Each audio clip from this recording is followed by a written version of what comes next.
Chers amis, nous allons maintenant reprendre bien justement ce cycle de cours sur la mystique et toujours extrait des enseignements du Ari Akadosh et là plus particulièrement extrait du Etz Chaim dans le chapitre 38. Et là-bas, voilà ce que nous enseigne le Ari Akadosh concernant Adam Arishon, le premier homme. Vous savez qu'on approche à grands pas de la fête de Rosh Hashanah et nous savons que Rosh Hashanah, c'est la naissance de Adam Arishon, le premier homme. Le Ari Akadosh nous dit que Adam Arishon, donc le premier homme, avait deux femmes. Une que nous connaissons, qui s'appelle Lilith, et il y a également celle qui est rapportée dans la Torah et que l'on nomme Chava. Et nous savons que Adam Arishon est à l'image de ce que nous appelons le Zeher Anpin. Et nous savons bien évidemment que le Zeher Anpin a également deux femmes, Rachel et Léa. Et là, nous savons aussi que Léa, c'est celle qui représente la rigueur absolue. Et nous savons qu'elle représente l'extérieur de Ima, donc autrement dit le dos de Ima. Mais plus que cela encore, c'est qu'elle fait partie de cet endroit que l'on appelle cet endroit Satoum. Satoum qui est caché. Et vous allez comprendre tout de suite ensuite pourquoi. D'ailleurs, ça nous permettra de comprendre un peu plus tard les 2 jours de Rosh Hashanah, où nous savons que le premier jour est appelé Din Kashia, que c'est un jugement, c'est une rigueur qui est dure, qui est difficile. Et ensuite, il y a le deuxième jour de Rosh Hashanah qui est beaucoup plus léger, beaucoup plus souple. Et là, on fera référence à Rachel. Léa, Din Caché, et Rachel, Din Rafia, Rafé. Et là aussi, ce que nous enseigne le Ari Akadosh, c'est qu'il y a en fait, comme vous le savez, au niveau du Zeher Anpin, il y a 2 parties. Donc, il y a au niveau de la tête, jusqu'au niveau du chazé, jusqu'au sternum. Et ensuite, à partir du sternum et jusqu'en bas, eh bien, nous avons une autre partie dans le Zeher Anpin. La première partie, c'est cet endroit où on considère que tout est caché, c'est-à-dire que les lumières sont cachées, mais le dévoilement des lumières, eh bien, se fera à partir du sternum, c'est-à-dire à partir du chazé, à partir de la poitrine. Et c'est là que, justement, on voit apparaître, et c'est la position de Rachel. Mais nous savons que lorsque les lumières qui étaient cachées ici, à ce niveau-là, depuis le cerveau, depuis Keter jusqu'au chazé, eh bien, ce sont des lumières qui sont cachées à l'intérieur. Et si elles ne peuvent pas se dévoiler, donc ça donne naissance à cette notion de din. Mais ce n'est qu'à partir du chazé, où l'on considère qu'il va y avoir, c'est ce qu'on appelle les chassadim, ces mesures de bonté qui se dévoilent. À partir de là, même cette rigueur finit par être adoucie au contact ou grâce au dévoilement de cette notion de chassadim. Et donc, on comprend que Léa correspond justement à cette période, du moins par rapport à cet endroit, c'est-à-dire au niveau du dos, c'est-à-dire de Keter jusqu'au chazé. Et ça, c'est une partie qui est cachée, il n'y a pas de lumière qui se dévoile. Et ça, c'est la rigueur absolue. Et ensuite, nous avons bien évidemment Rachel. Ce qu'il faut comprendre également, c'est que lorsque l'on parle de Adam, donc c'est le premier homme, valeur numérique 45. Et là aussi, on comprend que Benoda qui pachut chez la Vaya ou Aïka.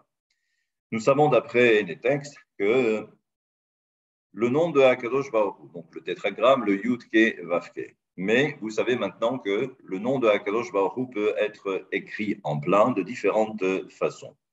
Et lorsque l'on rajoute à ces 4 lettres du tétragramme ce qu'on appelle la notion du Aleph, eh bien c'est vrai que l'on obtient un 45. On va faire le calcul ensemble. Le Yud, c'est Yud Vav Dalet, donc c'est le Vav et le Dalet en plus. C'est ce qu'on appelle le Miloui, c'est ce que l'on va rajouter en plus. Et ensuite, nous avons le He. Le He, premier He du tétragramme, He Aleph.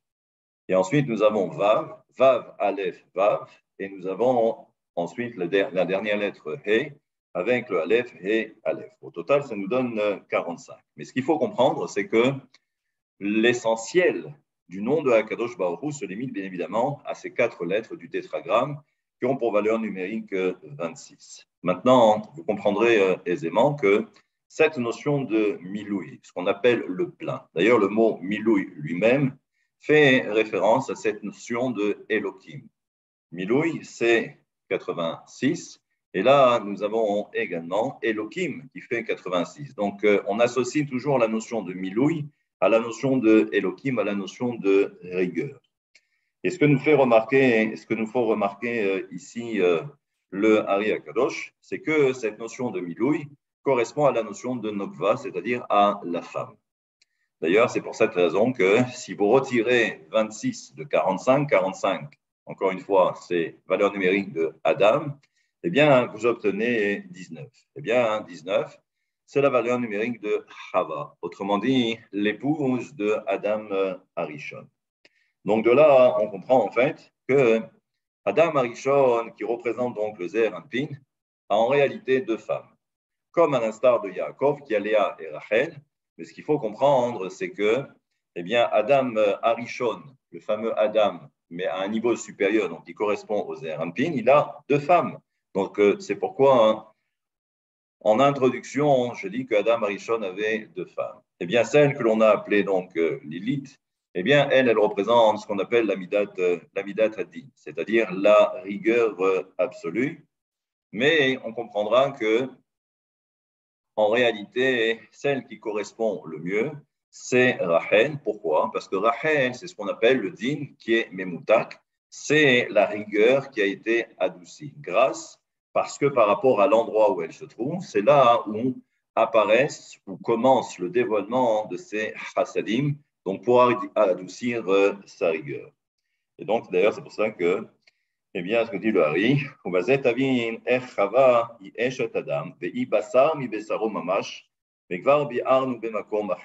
et vous remarquerez dans le texte que lorsque Adam Arishon, pour la première fois, rencontre sa femme, il va dire que eh bien, maintenant, c'est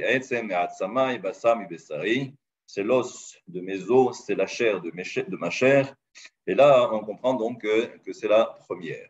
Mais en fait, ce que nos sages font remarquer, et regardez donc ce que dit le Hari Akadosh, et en fait, donc nous avons donc Adam Arishon, donc il y a ces 2 femmes, et là,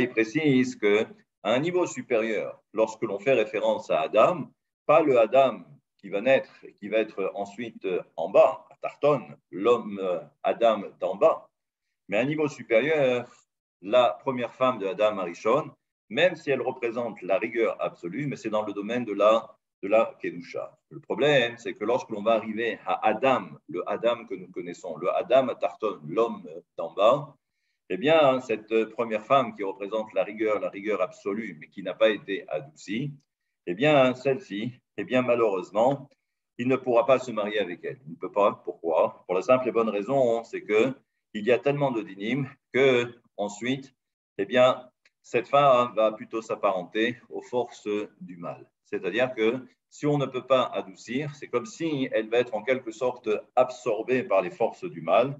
Et d'ailleurs, c'est pourquoi on l'appellera Lilith et elle deviendra l'épouse de celui qu'on va appeler sa mère même. Et là, donc, on comprend que, eh bien, Adam Arishon a certes 2 femmes, mais il y en a une avec laquelle il ne pourra pas composer parce qu'elle s'apparente aux forces du mal. Et donc, la seule qui reste, c'est bien évidemment Chava. ואחר כך יצאה חווה שנייה ממותקת, וזו נשארת לאשת אדם. ואחרת נסתלקה, כי הייתה עדיין מעורבת בקליפות בתכלית, אשר לכן נקראת חווה ראשונה לילית. Et donc là, c'est ce que l'on vient de dire. Maintenant, nous savons que plus tard, eh bien, Yaakov, qui est à l'image de Adam Arishon et qui d'ailleurs et en quelque sorte la réparation de la faute de Adam Arishon, eh bien c'est pourquoi c'est lui qui fera le tikkun, et c'est pourquoi Yaakov aura deux femmes, Léa et Rachel. Là aussi, vous comprendrez maintenant assez facilement que Léa savait pertinemment qu'elle devait normalement, d'après les textes, d'après le Midrash, elle devait normalement se marier avec Esav. Mais comme la Torah l'enseigne, Véné Léa Rakot. Et on sait que les yeux de Léa étaient faibles. Vous entendez qu'elle pleurait toute la journée. Et pourquoi est-ce qu'elle pleurait? Parce qu'elle savait que d'après le texte, d'après, j'allais dire, d'après ce qui était inscrit et ce que les gens disaient à l'époque, c'est qu'elle devait se marier avec Esav. Mais elle n'en voulait pas et donc c'est pourquoi elle pleurait toute la journée. Eh bien, ce sont ces pleurs qui ont fait qu'elle a été en quelque sorte adoucie. Et c'est pourquoi, j'allais dire que son sort a été commué. Et c'est comme cela qu'il y a eu cette notion déjà, dans un premier temps, cette notion de tikkun. Et c'est pourquoi Yaakov, qui est à l'image d'Adam Arishon, va pouvoir se marier avec Léa et également avec Rachel, après que Yaakov ait dérobé le droit d'aînesse, du moins la bénédiction de Yitzhak, qui normalement était dévolue à Esav, eh bien, il va pouvoir récupérer, et en même temps, il va récupérer Léa. Et nous savons donc que dans le texte que j'ai cité, lorsque Adam Arishon voit, eh bien, lorsqu'il voit sa première femme, il y a écrit Etzem. Etzem, ce sont les os. Et en réalité, c'est Léa, mais en réalité, c'est ce qui est dur, din caché. C'est justement cette rigueur qui est dure, qui s'apparente justement aux os. Alors que Bassar mi Bessari, la chair de ma chair, eh bien ça, c'est beaucoup plus tendre. Ça, c'est Rachel. Qui naît Bet Nashim Ayulo. אחד יעצם מעצמו ובית בשר מבשרו, אבל לזאת השנייה הנקראת בשר יקרא אישה. Mais c'est la deuxième, c'est-à-dire là où il y a écrit basar, la chair, eh bien c'est celle-là qui sera appelée Isha, c'est celle-là qui sera appelée la femme de Adam Arishon. Et là, on comprend aussi, ואומנם תם אומרו ויאהב יעקב את רחל ולא לאה, ולבן סיבות האחד הוא כי הנה יעקב התחתון אשר בזה העולם לא היה משיג עדיין בכל מצוות פרסית זעיר אנפין. Et là, ce qu'on nous dit que Yaakov préférait Léa, pardon, il préférait Rachel au détriment de Léa, c'est pas que en fait il ne l'aimait pas, c'est parce que Yaakov lui aussi correspond à une certaine dimension. En fait, c'est la dimension qui correspond à celle de Rachel, c'est-à-dire au niveau du chazé et en bas. Mais tout ce qui est au-dessus du chazé, tout ce qui est au-dessus de la poitrine et jusqu'en haut, au niveau de la tête, eh bien, cette partie s'apparente à Israël. Donc, pour l'instant, pour lui, la notion de Léa n'existe pas. Pour c'est simplement un concept auquel il n'y a pas accès. Et donc, c'est pourquoi, dans un premier temps, dans les textes, on voit que Yaakov préfère Rachel, bien évidemment, parce que c'est celle qui correspond à son niveau. Mais ensuite, on comprendra que lorsque Yaakov devient Israël, alors à ce moment-là, il a accès à Léa, donc la fameuse Léa.